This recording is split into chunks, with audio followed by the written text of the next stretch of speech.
उदासी की झिलमिल झील के पार मैंने देखा तुम्हारी लाल चूड़ियां सब्ज हंसी हंस रही थी।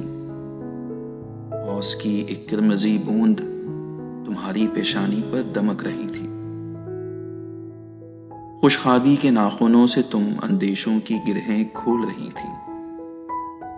चांद की नमी से इम्कान के बेकिनार पन्ने पर कुछ लिख रही थी तुम्हारी उंगलियां, और तुम्हारे पांव के नीचे धरती की झांझन बज रही थी। और ये मेरा वहम नहीं कि पृथ्वी पर कहीं जब चांद एक बच्चे के साथ दौड़ रहा था, तुम हवा से अपना हाथ छुड़ाकर एक सजी हुई चौखट में दाखिल हो गई थी।